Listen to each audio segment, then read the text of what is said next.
मांगपुर गांव में शामू नाम का एक आदमी कटहल बेचने का काम किया करता था। शामू प्रतिदिन भगवान की पूजा करता। शामू के पड़ोस में ही चंदन नाम का एक आइसक्रीम बेचने वाला रहता था। वो शामू के कटहल बेचने पर हंसता था। शामू का हर रोज का नियम था कि वो निकलने से पहले अपने माँ पिताजी का आशीर्वाद लेता और अपना कटहल का ठेला लेकर बाजार में चला जाता।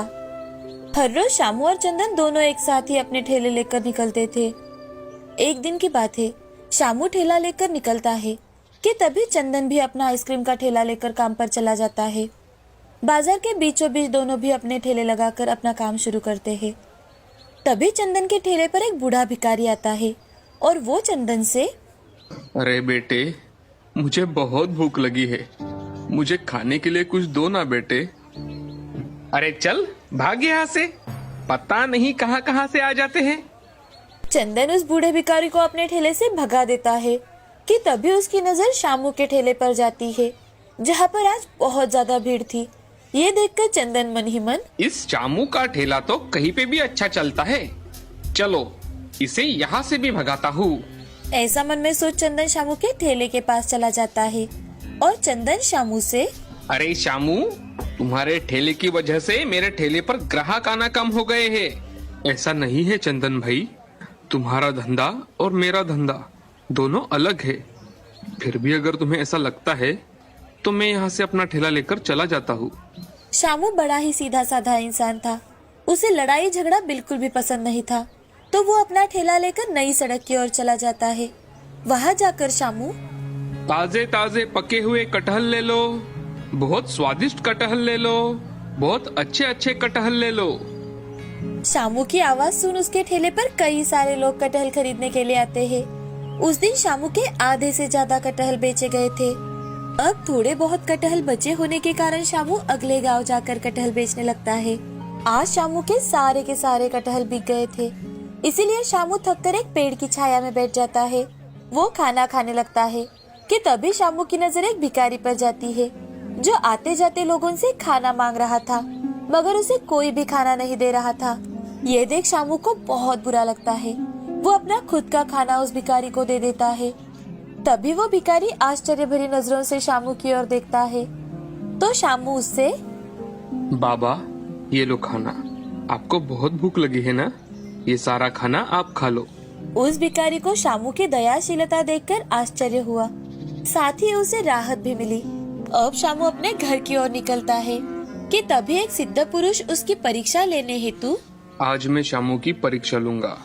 आज मैं शामू को पानी मांगता हूँ, देखता हूँ वो देता है या नहीं। अब वो सिद्ध बाबा बूढ़े बाबा का वेश धारण कर शामू की ओर चले जाते हैं और शामू से पानी मांगते हैं। शामू बेझिझक अपना पानी बूढ़े बाबा को दे देता है और बूढ़े बाबा से, बाबा, आपको जितना पानी पीना है आप पूरा पानी पी लीजिए, आज बहुत धूप है। बूढ़े बाबा पानी पीकर वहाँ से चले जाते हैं कि तभी शामू अपने घर की ओर निकलता है। रास्ते में शामू देखता है कि एक बूढ़ा आदमी फुटपाथ पर लेटा हुआ है और वह तबीयत ठीक ना होने की वजह से कांप रहा था। तभी शामू सोचता है कि क्यों ना मैं अपना गमछा उस बूढ़े आदमी के बदन पर ओढ़ दूं, उसे थोड़ी तो राहत मिल जाएगी। मन में ये सोचकर शामू बूढ़े आदमी के पास जाता है और उसके बदन पर गमछा ओढ़ा लेता है और कहता है कि हाँ, अब ठीक है, इससे थोड़ा आराम तो मिलेगा। शामू सब्जियां खरीदकर घर चला जाता है। घर जाते ही वो सारी सब्जियां अपने पत्नी के पास देता है और हाथ मुंह धोकर अपने माँ पिताजी के पास बैठ जाता है। अरे माँ, आज तो मेरे सारे कटहल बिक गए।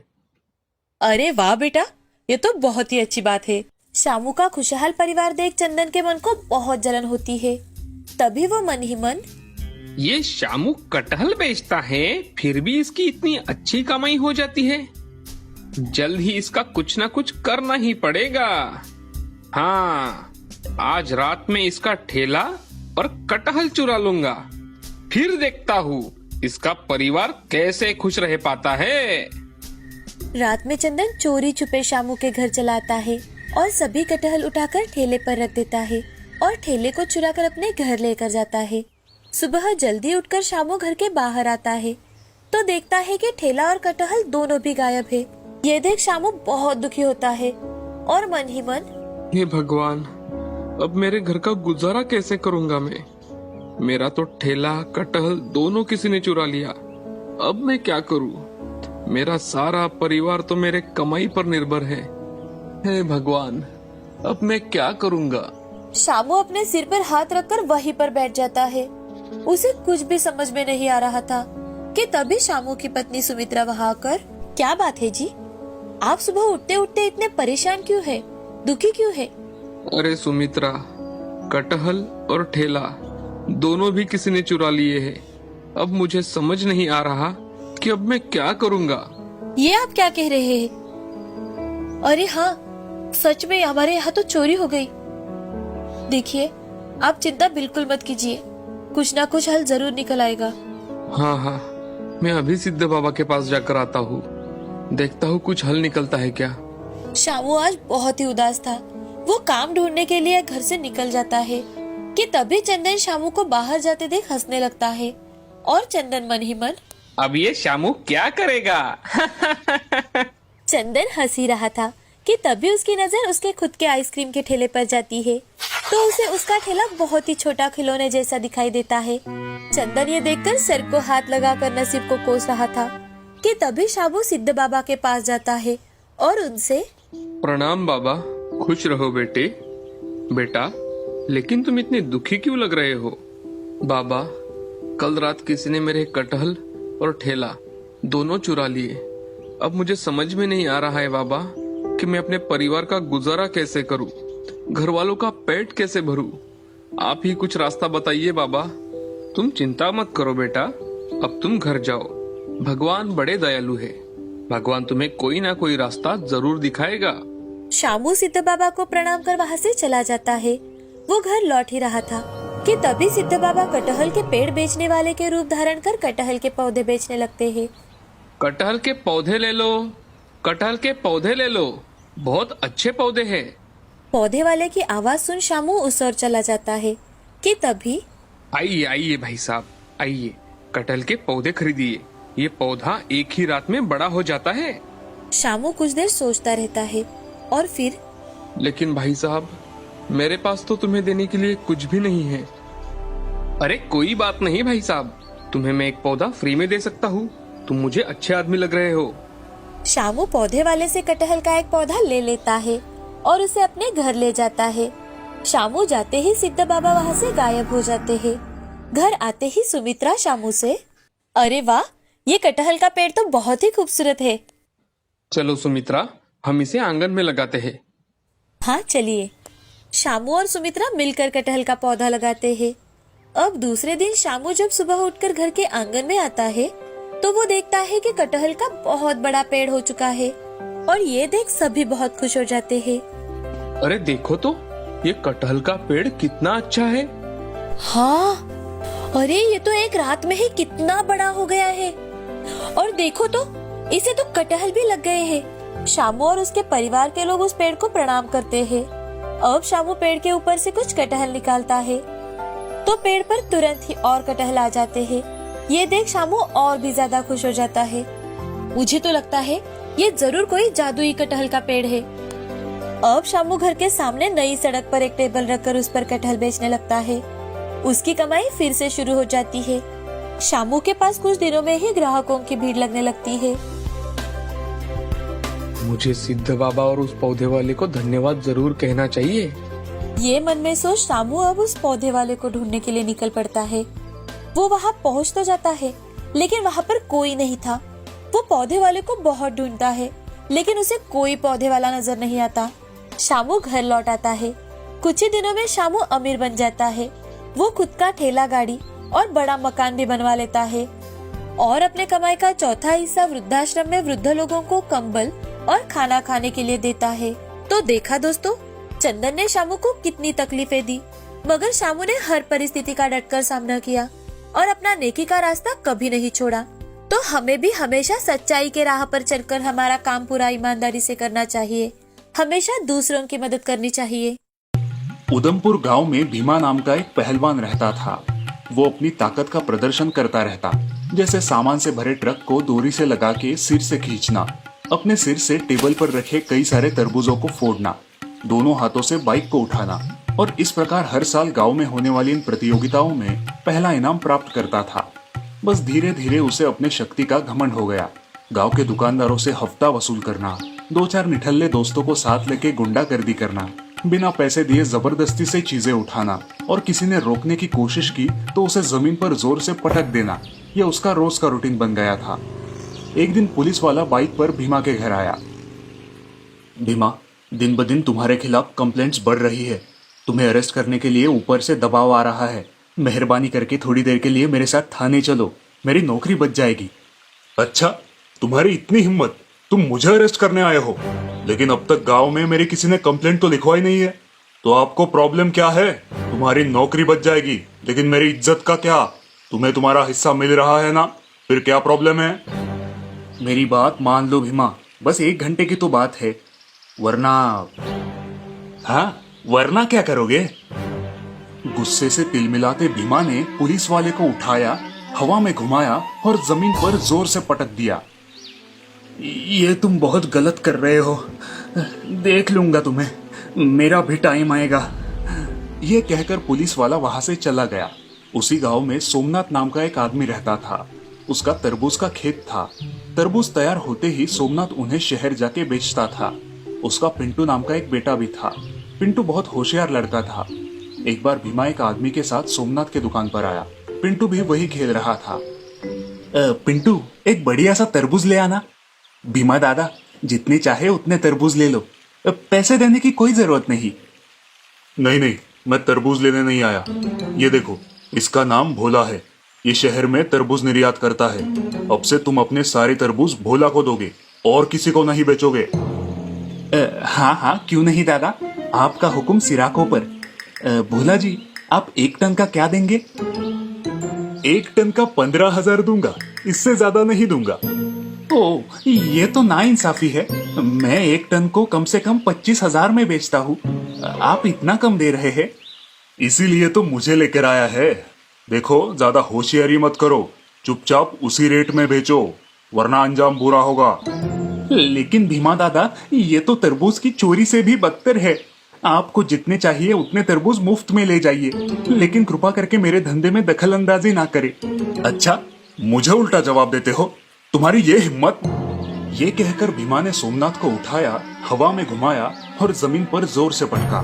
फिर दुकान में रखे तरबूजों का नाश करके वहां से चला गया। पिंटू ये सब देख रहा था। वो बहुत दुखी हो गया। एक दिन गांव में एक सिपाही आया। सुनो सुनो सुनो, इस साल के बल प्रतियोगिता में आप सबका स्वागत है। इस साल की प्रतियोगिता में जो सिर से सबसे ज्यादा तरबूज तोड़ेगा उसे इनाम मिलेगा, वही विजेता होगा। सुनो सुनो सुनो। ये ऐलान करके सिपाही चला गया। पिंटू के दिमाग में एक कल्पना आई। प्रतियोगिता के 1 दिन पहले पिंटू लोहे का एक बड़ा गोला घर ले आया।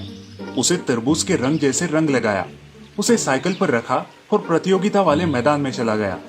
वहां एक बड़ी सी मेज पर काफी तरबूज रखे हुए थे और भीमा तरबूज तोड़ने के लिए तैयार था। अब तक सबसे ज्यादा यानी 4 तरबूज मगन ने तोड़े हैं। अब देखते हैं भीमा दादा कितने तरबूज तोड़ेंगे। तभी पिंटू ने चुपके से मेज पर रखे एक तरबूज की जगह उस लोहे के गोले को रख दिया। भीमा ने तरबूज तोड़ना शुरू किया। एक एक तरबूज तोड़ने पर लोग तालियां बजाने लगे। जब उसने लोहे के गोले पर सिर पटका, उसका सिर घूम गया। वो लड़खड़ाने लगा। उसने फिर से पूरी ताकत लगाकर उस लोहे के गोले को सिर से मारा, लेकिन उसका सिर चकराने लगा। वो सिर को पकड़कर झूमने लगा। लोग हंसने लगे। इससे भीमा को गुस्सा आया और उसने जोर से लोहे के तरबूज को मारा, लेकिन इस बार वो चक्कर आके गिर ही गया। जब उसकी आंख खुली तब वो जेल में था। भीमा, मैंने तुमसे पैसे लेके बड़ी गलती की, लेकिन अब नहीं करूंगा। मैं इतने दिनों से राह देख रहा था कि कब कोई गांव वाला आके तुम्हारी कंप्लेंट करे और मैं तुम्हें अरेस्ट कर सकूं। आज वो मौका मिला है। सोमनाथ ने तुम्हारे खिलाफ कंप्लेंट लिखवाई है और मैं तुम्हें अरेस्ट कर सका। अब मैं तुम्हें यहाँ से जाने नहीं दूंगा, ये मेरा चैलेंज है। सोमनाथ और पिंटू पुलिस को धन्यवाद देकर वहां से चले गए। 35 साल का नूतन कुमार पूरे मिर्जापुर गांव में अपने तेज दिमाग और हाजिर जवाबी के लिए मशहूर था। शायद इसीलिए गांव के कुछ लोग प्यार से और कुछ मजाक में उसे न्यूटन बुलाते थे। आओ भाई न्यूटन कुमार, क्या हाल है? कैसे चल रहा है तुम्हारा गैरेज? जी आपकी कृपा है। न्यूटन जी, गांव में जो नई सड़क बन रही है वो कहाँ जाएगी? जी सड़क तो यही रहेगी, आपको कहाँ जाना है ये बताइए। नूतन का हाजिर जवाब सुन के सब लोग हंस पड़ते हैं और नूतन अपने रास्ते चला जाता है। वाह भाई वाह, इसकी हाजिर जवाबी का तो जवाब नहीं। एक दिन ऐसे ही रात को नूतन अपने गैरेज से घर लौट रहा था। रात काफी घनी थी, रास्ता भी सुनसान था। आज तो घर वालों की जरूर डांट पड़ेगी। तभी नूतन को कहीं से फुसफुसाने की आवाज आती है। उसने आसपास देखा तो एक बड़े से पेड़ के नीचे उसे 3 आदमी बातें करते नजर आए। इतनी रात गए ये लोग यहाँ पे क्या कर रहे हैं, चलो देखते हैं। क्या हो रहा है भाई, इतनी रात गए तुम लोग यहाँ पे क्या कर रहे हो? उन चोरों को लगता है कि नूतन भी उन्हीं के जैसे चोरी के इरादे से वहां आया है। इतनी रात को एक ही काम होता है भैया, जो तुम भी करने आए हो। मैं? और नहीं तो क्या, तुम कौन से घर में चोरी करने वाले हो? ओह अच्छा, मतलब आप चोर हो। हाँ, जाओ अब अपना काम करो और हमें हमारा काम करने दो। तीनों चोर एक घर की तरफ चल पड़ते हैं। नूतन सोच में पड़ता है, वैसे भी आज देर बहुत हुई है, घर वाले भी सो गए होंगे। इतनी रात दरवाजा खोल के उन्हें उठाना बुरा है। क्यों ना मैं इन चोरों के साथ चला जाऊं, शायद कुछ नया सीखने को मिल जाए। अरे भाइयों सुनो सुनो ना, क्या आप मुझे अपने साथ ले चलेंगे? चोर शक की नजर से नूतन को देखते हैं। नहीं भाई, तुम अपनी गली से निकल लो। अरे भाई प्लीज मुझे आपके साथ आने दीजिए ना, मैं जरूर आपके कुछ ना कुछ काम आऊंगा। नूतन के बहुत जोर देने पर वो चोर उसे अपने साथ चलने की अनुमति देते हैं। हाँ, ठीक है, हमारा ही भाई बंद हो, आ जाओ, लेकिन कुछ गड़बड़ मत करना। जी आप बिल्कुल चिंता ना करें। अब तीनों मिलके बिना आवाज किए एक बड़े घर में घुसते हैं। उनके पीछे पीछे नूतन भी अंदर जाता है। भाई लगता है आज कुछ तो बड़ा माल हाथ लगेगा। हाँ सही कहा भिड़ू, घर तो बहुत बड़ा है और लगता है घर पे कोई है भी नहीं। तीनों चोर अलग अलग कमरे में जाते हैं और मूल्यवान वस्तु ढूंढने लगते हैं। अलमारियां खोल देते हैं, बिस्तर उलट पुलट कर देते हैं। मैं भी कुछ ढूंढने का नाटक करता हूँ, नहीं तो ये लोग जान जाएंगे कि मैं चोर नहीं हूँ। नूतन एक बंद कमरे की तरफ बढ़ता है, तभी उसे एक अच्छी सी खुशबू आती है। वो उस खुशबू की तरफ जाता है और बड़े से रसोई में पहुंचता है। तो ये मीठी सी खुशबू यहाँ से आ रही है। नूतन का ध्यान चूल्हे पर रखी खीर की तरफ जाता है। खीर उबल रही है और उसकी खुशबू चारों ओर फैली है। खुशबू ही इतनी सुंदर है तो ये खीर स्वाद में कैसी होगी? नूतन को खीर खाने की इच्छा होती है। वो भूल जाता है कि अब वो एक चोर है। नूतन पतेली के पास जाता है और थोड़ी सी खीर छोटे कटोरी में लेता है। अब वो खीर का पहला निवाला खाने को है और तभी हल्की सी आवाज आती है। उसका ध्यान कमरे के कोने में जाता है। अरे ये दादी जी यहाँ पे क्या कर रही है? नूतन को एक बूढ़ी औरत वहां कोने में एक कुर्सी पे बैठी नजर आती है। नींद में उनका एक हाथ हिलता हुआ देख नूतन को लगता है, ओह शायद ये दादी जी खीर मांग रही है। ऐसा सोचकर नूतन दादी के हाथ में गरम गरम खीर की कटोरी रख देता है। अरे बाप रे! हाँ? ये कौन है? कौन हो तुम और यहाँ क्या कर रहे हो? अरे रुको रुको, कहाँ भाग रहे हो? अरे पकड़ो पकड़ो उन लुटेरों को, चोर चोर! दादी की चीख सुन के आसपास के लोग जमा होने लगते हैं। तीनों चोर डर जाते हैं और इधर उधर छुप जाते हैं, लेकिन एक चोर लोगों के हाथ लगता है। शैतान लुटेरे, मेरा घर लूटने आए हो? लोग उस एक चोर को पकड़ते हैं और पीटने लगते हैं। कल मुहा कहीं का बुढ़िया का घर लूटने आया था। वही ऊपर माले पे छुपा नूतन ये सब तमाशा देख रहा है। बाकी के 2 चोर भी छुपके सारा तमाशा देख रहे हैं और पकड़ा हुआ चोर डर से कांप रहा है। बोल यहाँ क्यों आया था? ऊपर वाला जाने। क्या क्या चुराया तुमने? ऊपर वाला जाने। ये तो मेरी वाट लगा देगा। कब से मेरे घर पे नजर है तुम्हारी? ऊपर वाला जाने। हर सवाल के जवाब में चोर ऊपर वाला जाने ये एक ही जवाब देता है। सारे लोग चकरा जाते हैं। लगता है भगवान को काफी मानता है। जाने दो, इस बार इसे छोड़ देते हैं। तभी माले पे बैठा नूतन धड़ाम से नीचे कूदी लगाता है और उस चोर को एक जोर का थप्पड़ लगाता है। सारे लोग अचरज में पड़ जाते हैं। क्यों भाई, सारे पाप तुमने और तुम्हारे 2 साथियों ने किए हैं, फिर बार बार ऊपर वाला जाने कह के मेरा नाम क्यों ले रहे हो? भाइयों, दादी जी, मैं तो ऐसे ही घूमते घूमते इनके साथ आया था। नूतन की बात खत्म होते ही लोग बचे हुए 2 चोरों को भी ढूंढ लेते हैं और सबकी धुलाई करते हैं। यही मौका है यहाँ से कल्टी मारने का। नूतन होशियारी से बिना आवाज किए वहां से निकल जाता है। चलो, बाल बाल बच गए, आज सचमुच मुझे ऊपर वाले ने ही बचा लिया।